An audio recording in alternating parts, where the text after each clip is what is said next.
नमस्कार, Charkhi Dadri news channel में सभी दर्शकों का स्वागत है। इस समय चरखी दादरी के लघु सचिवालय में हम मौजूद हैं और यहाँ पर किसान सरकार मुर्दाबाद का नारा लगा रहे हैं और जो फसल जो खराब हुई थी उसके मुआवजे की मांग कर रहे हैं। आपकी जानकारी के लिए बता दें, सरकार ने स्पेशल गिरदावरी करके मुआवजे की जल्द से जल्द जो कार्रवाई है वो शुरू करने के आदेश भी दिए थे कि किसानों को समय पर मुआवजा मिल सके, क्योंकि काफ़ी ज़्यादा किसानों को नुकसान हुआ था ओलावृष्टि के चलते और सर्दियों के समय पारा गिरने से भी फसलों को काफ़ी ज़्यादा नुकसान हुआ था। किसान इस वक्त हमारे साथ मौजूद है, इनसे हम बातचीत कर लेते हैं आखिर समस्या कहाँ आ रही है। अब तक मुआवजे की कोई राशि किसानों तक नहीं पहुंची है। स्पेशल गिरदावरी हुई थी लेकिन उसका कोई मुआवजा अब तक मंजूर नहीं हुआ है। जी, अगर आखिर समस्या कहाँ आ रही है? सरकार ने स्पेशल गिरदावरी करके तत्काल कार्रवाई करने के भी आदेश दिए थे। सरकार एक जुमले दे रही है किसानों को, जैसे मुआवजे की तो प्रक्रिया आज तक शुरू ही नहीं हुई है। एपीआर रिपोर्ट के आधार पे जो मुआवजे का बजट मांगा जाना था जिला प्रशासन ने वो नहीं मांगा है। एपीआर के आधार पे हम वो मांगते हैं, मुआवजा मांगते हैं। जो सर्दी का नुकसान हुआ था 172 गांव में, वो मुआवजे की लिस्ट कहाँ है? हम उसका अलग मुआवजा मांग रहे हैं। सर्दी वालों को सर्दी का दिया जाए, जहां ओलावृष्टि से ज़्यादा नुकसान हो गया उनको ओलावृष्टि का भी दिया जाए।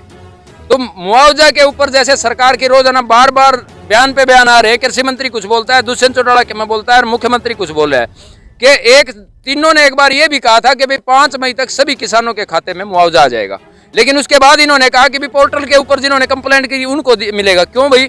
किसान जिसने फसल नहीं बेची उसके ऊपर असमंजस में डाल दिया, हमारे को डबल नुकसान हो रहा है, क्योंकि किसानों ने इस भय से जो 2-2, 4-4 क्विंटल हुई थी वो भी नहीं बेची, तो किसान को डबल नुकसान हो रहा है। सरकार की इन बातों से हम नहीं फसलने वाले। हमारा तो एक ही विषय है कि एपीआर से जो पटवारी ने रिपोर्ट तैयार की है उसके आधार पर 172 गाँव का मुआवजा लेंगे, नहीं तो 1 जो जून है उसका हमने तारीख तय कर दी है। दादरी रोज गार्डन के अंदर दोबारा से इकट्ठे होंगे ये कमेटियों के 40 गांव के प्रधान आए हैं और अगली जो मीटिंग होगी उसमें हम किसानों को बुलाएंगे, ठोक बजा के ट्रैक्टर आएंगे जिस प्रकार से 27 मार्च को आए थे। तो अगली तैयारी हमारी बहुत मजबूत होगी। पूरे हरियाणा सत्र के ऊपर हम तैयारी करेंगे और एपीआर के आधार पर मुआवजा मांगते हैं, न तो ऑनलाइन पोर्टल का हम है कोई मतलब 4 विभागों में हमें उसके वेरिफिकेशन के लिए क्यों डाला गया है। एपीआर के ऊपर जो पटवारी तैयार करेगा रिपोर्ट उसके आधार पर मुआवजा मांगते हैं। बोलो भाई। सही है जी। देखो, आज जो 2 मांगों को लेके ज्ञापन दिया गया है मुख्यमंत्री के नाम, एक तो जो सरसों की खरीद बंद होगी और एक जो मुख्यमंत्री ने खुद घोषणा की थी जो डबल इंजन की सरकार है, हम किसानों को एक दाने की भरपाई करेंगे और आज तक कोई सूद आ रहा है। आप जैसे आप देख रहे हैं, हमने प्रशासन के माध्यम से पता किया है कि एपीआर भी बजट भी नहीं मांगा गया तो मुआवजा देंगे कहाँ से? ये झूठी सरकार है और किसानों को जो 36 बिरादरी का कमेरा वर्ग उसको गुमराह करने का काम कर रही है। और आने वाले समय के अंदर हमारा संगठन गाँव-गाँव जाएगा और 36 बिरादरी के किसान को जागरूक करने का काम करेगा और अपने हकों की लड़ाई लड़के और सरकार को झुकाने का काम करेगा। जी देखिए, जो किसान है वो इस समय गर्मी के अंदर इतनी धूप के अंदर अधिकारियों को ज्ञापन देते हुए घूम रहे हैं। सरकार को करना ये चाहिए, किसानों को अपने हकों के लिए अधिकारियों के चक्कर नहीं काटने चाहिए। सरकार को खुद इस चीज का ध्यान रखना चाहिए। कुछ और किसानों से भी हम बातचीत कर लेते हैं। मेरा रण सिंह तो नाम है कि कड़ा गांव है सांगू से धाम।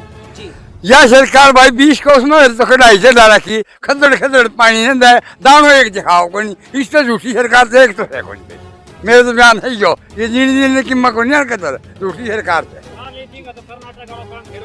जी, कुछ और किसानों से भी हम बातचीत कर लेते हैं। क्या नाम है आपका?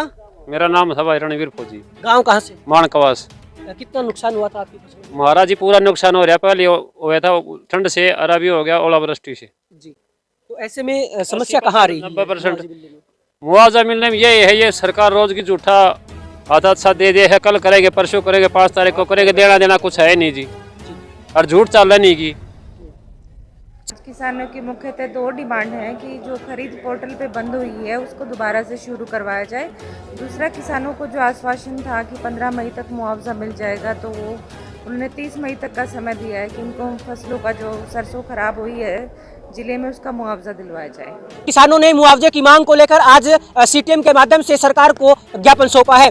इन किसानों ने जब चरखी दादरी जिले में ओलावृष्टि हुई थी तो किसान ट्रेली भर के ओलों की कोर्ट परिसर में लाए थे दिखाने के लिए कि कितना ज्यादा नुकसान हुआ है। इसके बावजूद भी अब तक किसानों को मुआवजा नहीं मिल पाया है। आखिर देखना होगा कब तक इन किसानों की मांगे पूरी होती हैं। चरखी दादरी न्यूज चैनल के साथ जुड़े रहें, खबरों का सिलसिला जारी रहेगा।